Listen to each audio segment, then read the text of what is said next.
judge ordering adult film performer Stormy Daniels to pay President Trump almost $300,000 in legal fees. He added an additional $100,000 in sanctions to punish Daniels for filing what the judge called a meritless defamation lawsuit. Daniels' lawyer, Michael Avenatti, predicts the ruling will not survive on appeal. Stormy Daniels now has to pay, according to a judge in California, she has to pay back the president $293,000 plus extra for attorney's fees tonight. Final thought on that before I let you go, Mark?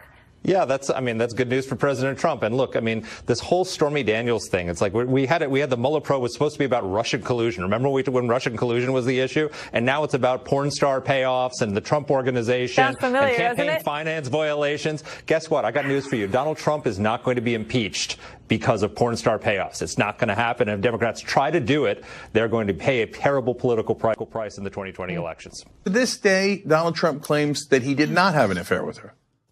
It's hilarious. He just paid her $130,000 for no reason. Yeah, for not having an affair. Okay. Do you think Donald Trump goes around giving people $130,000 for things he didn't do? Super clear. But to me, the most important part of this ruling today is the overall principle that if you sue someone and they say it's not true, you can't then sue them again and say, well, you called me a liar while defending yourself from this lawsuit. You literally have no option but to say it isn't true if you think it isn't in order to defend yourself. So that's why I think the judge's ruling is exactly right. Talking about that, but Mark Levin had a very interesting Facebook post, himself a very accomplished lawyer. He said this: SDNY inclusion of these charges about campaign finance and the payoffs in the Cohen plea deal was a sleazy political and PR attack against the president. SDNY knew Cohen would plead.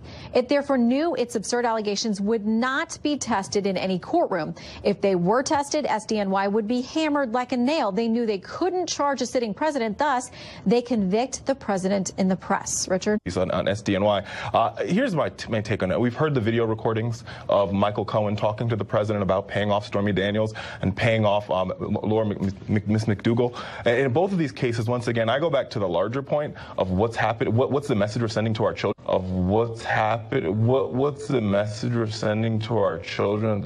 Of what's happened? What's the message we're sending to our children?